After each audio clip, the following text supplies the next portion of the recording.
안녕하십니까. 네, 오늘 진행될 강의는 법령 500제 강의고요. 그동안 그 형집행 법령이라든지 UN 피고 음자 처우 최저 기준 규칙이라든지 이렇게 이제 개정된 사항들을 모두 반영해서 교재를 새롭게 만들었습니다. 여러분 잘 아시다시피 각종 시험에서는 법령의 출제 비중이 매우 높습니다. 80% 내외 정도로 상당히 많이 출제가 되고 있고, 그래서 법령을 여러분들이 꼼꼼하게 잘 공부를 하셔야 되는데, 이 교재는 모든 법령의 내용을 다 문제화해서 법령에 관해서 철저하게 대비할 수 있도록 이렇게 이제 만든 교재고요. 법령 문제에 관한 이 교재를 활용하시면 충분한 대비가 될 거다라는 말씀을 드리고 싶고요. 그래서 이 법령 자체를 하나하나 확인하는 것도 의미가 있지만, 그것을 이제 문제화된 유형으로 이렇게 하나하나 풀어본다면 좀 더 법령을 자신의 것으로 만드는데 큰 도움이 되지 않을까, 이런 생각이 듭니다. 그리고 문제들도 대부분 이 책의 제목처럼 기출스러운 이렇게 돼 있죠. 그래서 기출 문제와 가장 유사한 형태로 문제를 구성을 했기 때문에 실전에서도 상당한 유사한 내용의 문제를 많이 발견할 수가 있을 것 같고요. 그리고 또 지역적인 법령 조문도 하나하나 문제화해가지고 법령을 철저하게 대비한 문제집이라고 할 수가 있습니다. 그리고 이번에는 그동안에 있었던 필요한 경우에 암기사항, 두 문자 암기사항을 제가 책에 중간중간에 넣어놨었는데, 가급적이면 많은 걸 좀 넣어놓기를 원하는 학생들이 많아가지고 이번에는 필요한 경우에 거의 대부분의 두 문자 암기사항을 그 해설마다 제가 달아놨으니까 여러분 나중에 복습하시는데 많이 활용하시기 바랍니다. 자, 그러면 바로 들어가도록 하죠.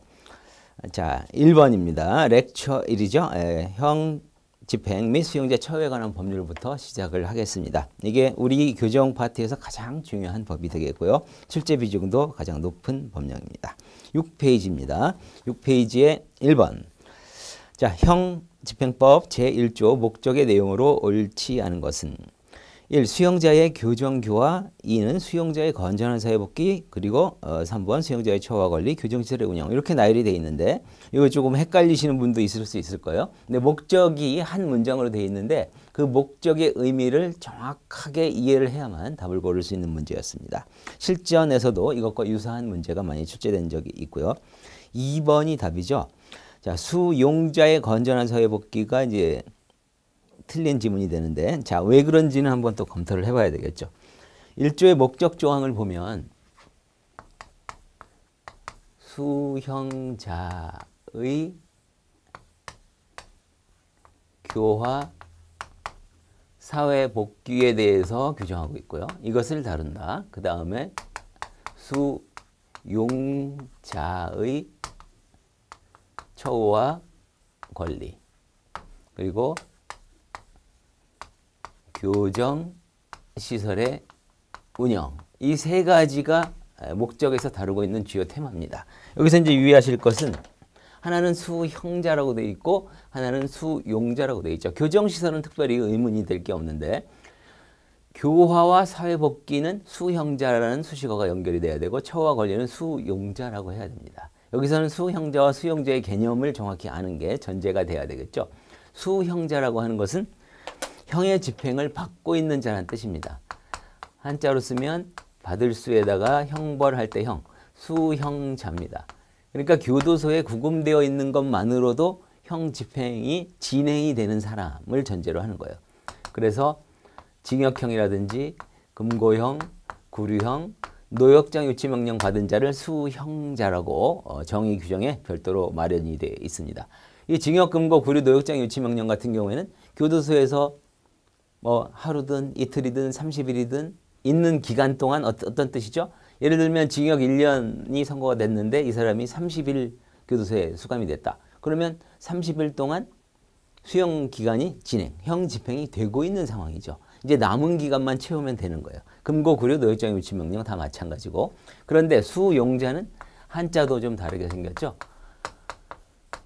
수용자의 개념은 법과 적법한 절차에 의해서 시설에 수용된 자, 구금된 자라는 뜻이에요.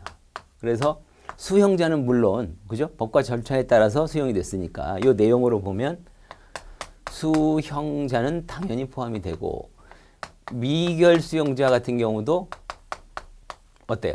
미결 수용자는 아직 형이 확정이 되지 않았기 때문에 수형자는 아니죠. 그렇지만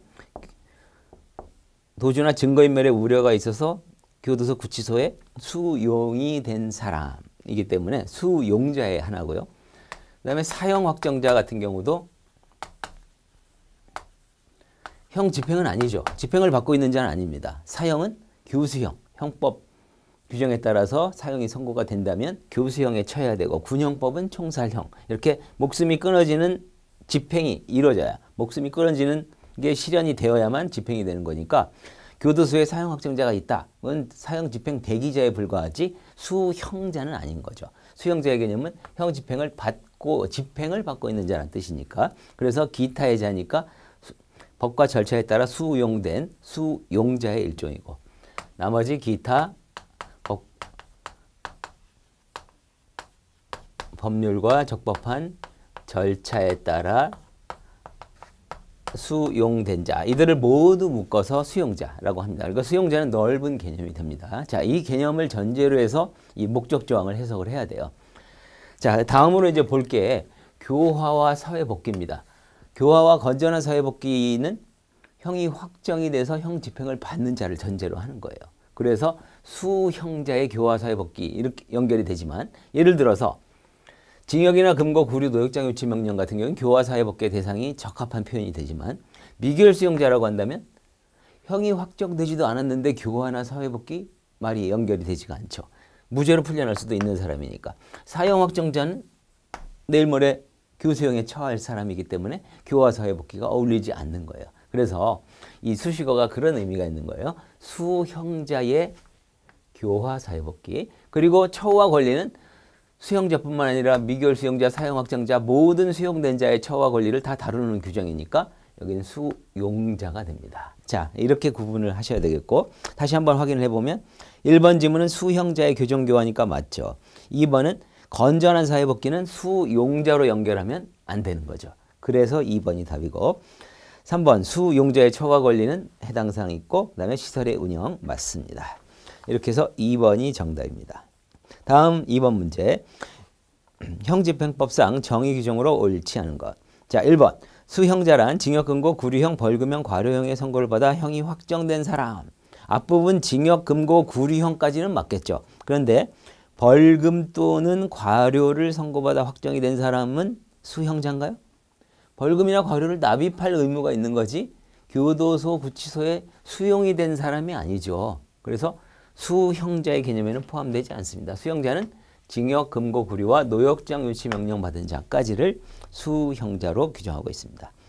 그래서 벌금, 과료형을 선고받아 확정된 자가 아니라 정확히 표현하자면 벌금, 과료를 납입하지 아니하여 노역장 유치 명령 받은 자, 받아서 수용된 자라고 하면 그건 수형자가 될 수는 있겠죠. 그래서 1번이 답이고요. 자, 다음 2번. 미결 수용자는 형사 피의자 피고인으로서 체포 구속영장 집행받아 시설에 수용된 사람. 정확한 표현이고 우리 정의 규정 그대로입니다. 이런 조문을 단순히 미결 수용자는 형사 피의자 피고인을 말한다 이러면 안 되죠.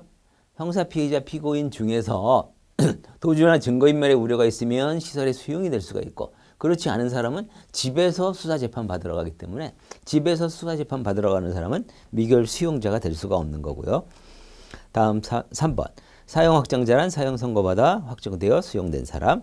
그 다음에 4번. 수용자란 가장 넓은 개념이라고 그랬죠. 수용자, 미결 수용자, 사형 확정자 등 법과 적법한 절차에 따라 교도소 구치소에 수용된 사람. 이제 구분을 할 수 있겠죠. 수용자, 미결 수용자, 사형 확정자, 수용자. 자, 1번이 답이고요. 다음 3번 문제로 갑니다.